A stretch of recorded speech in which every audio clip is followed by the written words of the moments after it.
بسم اللہ الرحمن الرحیم۔ ابتدا کی من اللہ تعالیٰ کے نام سے جو تنہا عبادت کے لائق ہے۔ آپ اور میں اس چیز کی گواہی دیتے ہیں کہ محمد صلی اللہ علیہ وسلم اس کے آخری نبی اور رسول ہیں۔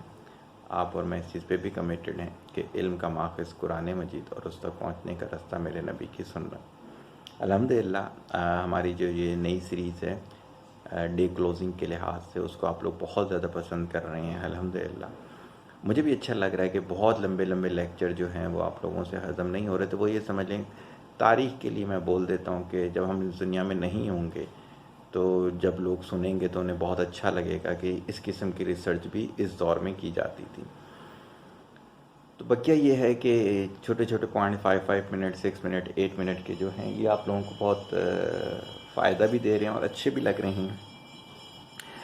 تو میں نے کہا تھا کہ پچھلی کچھ ریویژن کی کروایا کروں گا اور ڈے کلوزنگ کے کوئی ایک گولڈن پوائنٹس دیا کروں گا۔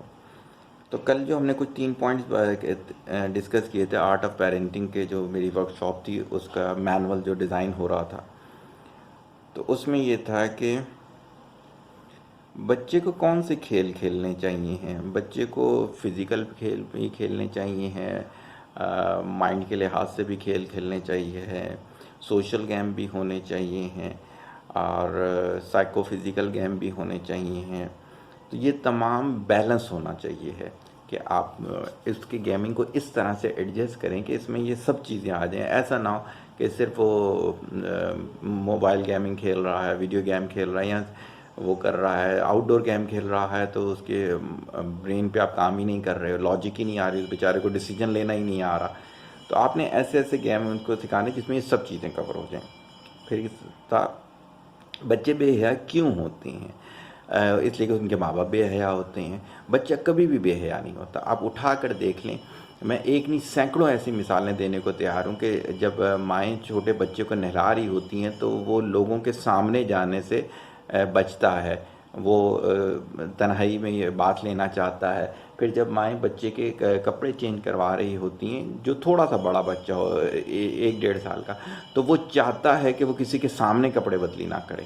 تو اس کا مطلب ہے نا کہ وہ نیچر کی وجہ سے بے حیا نہیں ہے۔ بے حیا اس کو پیرنٹس بناتے ہیں۔ پیرنٹس خود بے حیا ہوتے ہیں، بے حیا فلمیں دیکھ رہے ہوتے ہیں، بے حیا ڈرامے دیکھ رہے ہوتے ہیں، بے حیا تبصرے کر رہے ہوتے ہیں، بے حیا کپڑے لے رہے ہوتے ہیں، تو وہ مل ملا کے بچے کو کیا ہوتے ہیں، بے حیا بنا رہے ہوتے ہیں۔ بچہ کبھی بے حیا نہیں ہوتا۔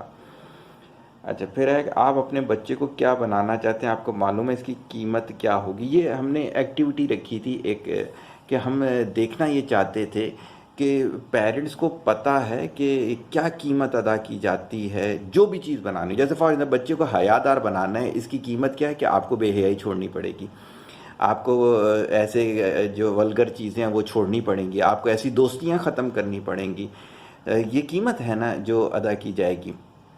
تو اس طرح سے اگر بچے کو آپ نے کچھ بھی بنانا ہے، جیسے آج آگے میں جو پوائنٹ بتانے جا رہا ہوں اس میں بھی بتاؤں گا قیمت کا کتنا رول ہے، تو آپ کو اس کی قیمت ادا کرنی پڑتی ہے۔ میں نے کئی دفعہ بتایا کہ میرے ماں باپ نے الحمدللہ ہماری جب پرورش کی تو بہت ساری انہوں نے قیمتیں ادا کی۔ وہ ایسی شادیوں میں نہیں جاتے تھے جہاں پہ بے حیائی ہوتی تھی، وہ آپ کا ایسی فنکشنز میں نہیں جاتے تھے، اپنے پہ انہوں نے بہت زیادہ محنت کی، کم پیسے میں زندگی گزار لی، کم آسائشوں کے ساتھ زندگی گزار لی، لیکن انہوں نے ہمیں جو ہے وہ تعلیم و تربیت دی۔ اور یہ چیز ہے ماں باپ جو اپنے بچوں کو دیتے ہیں اس میں سب سے بہترین چیز کیا ہے؟ تعلیم و تربیت ہے۔ 3 پوائنٹس پرانے ہو گئے، ہم زیادہ نہیں ڈسکس کریں گے، ہم آج کے گولڈن پوائنٹس پر آ جاتے ہیں۔ آج کا گولڈن پوائنٹ جو میں آپ کے لیے رکھنا چاہ رہا ہوں کہ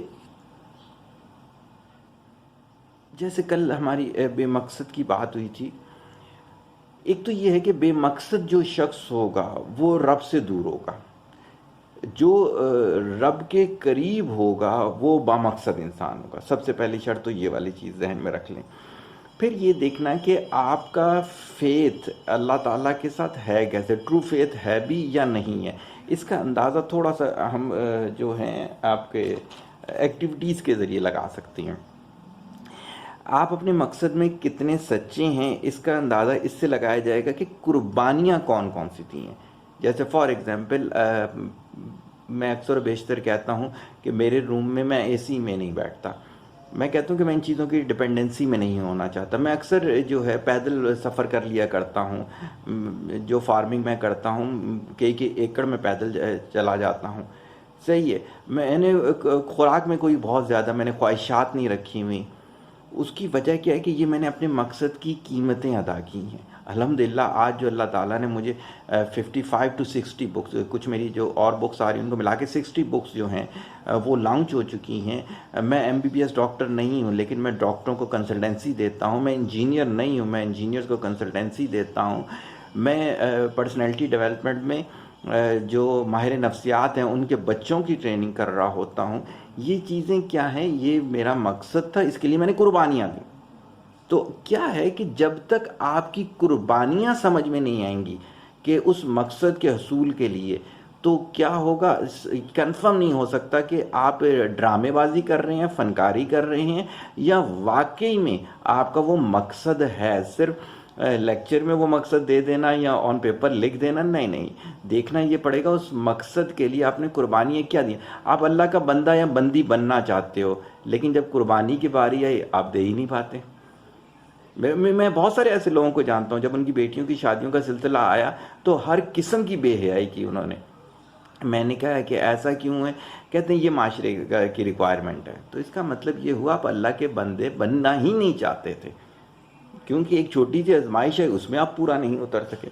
اچھا، اسی طرح سے ایک پوائنٹ میں نے لکھا تھا کسی جگہ پر، میں دیکھ لیتا ہوں، کل پرسوں ہی کی بات ہے کہ ڈے کلوزنگ کو میں سیکوینس کو دماغ میں جب رکھا ہوا تھا کہ میں نے دیکھا کہ ٹی وی پر ایک چیز چلی کہ میں کسی کے پر ہٹ نہیں کرنے جا رہا، صرف سمجھانے کے لیے جا رہا کہ انسان نے ایک مورتی بنائی کہ جس کے 4 ہاتھ ہیں. تو میں نے کہا انسان ایسے کام کب کرتا ہے؟ جب انسان کا اعتبار اللہ تعالیٰ سے اٹھ جاتا ہے. کیوں اٹھ جاتا ہے؟ دیکھو اللہ تعالیٰ نے میرے 2 ہاتھ دیے ہیں، اس کا مطلب ہے میں سوچ رہا ہوں میرے 2 ہاتھ جو ہیں وہ میرے سارے کام انجام نہیں دے سکتے. اس کا مطلب کیا ہوا؟ میں نے اللہ تعالیٰ پہ شک کیا. فار ایگزامپل اللہ تعالیٰ نے میرا ایسا جسہ بنایا ہے اور میں جاؤں پلاسٹک سرجری کی طرف چلا جاؤں جسے کاسمیٹک سرجری کہتے ہیں، اور اس کی وجہ کیا ہے کہ اس کا مطلب ہے کہ میں نے اللہ پہ شک کیا کہ اللہ تعالیٰ نے میری ایسی آنکھیں کیوں بنائی ہیں، اللہ تعالیٰ نے میری ایسی ناک کیوں بنائی ہے. تو یہ ساری چیزیں جو آ جائیں گی وہ کس میں آ جائیں گی؟ وہ اس چیز میں آ جائیں گی کہ ہمارا فیتھ اللہ پر ویسا نہیں ہے.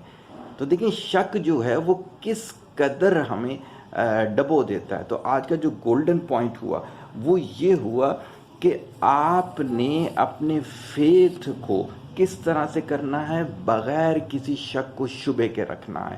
اور اسی کے ساتھ میں دوسری چیز ایڈ کر دوں کہ اگر آپ کا فیتھ صحیح نہیں ہوگا تو آپ بامقصد بھی نہیں ہو سکتے اور آپ دھوکے کی زندگی گزار رہے ہوں گے.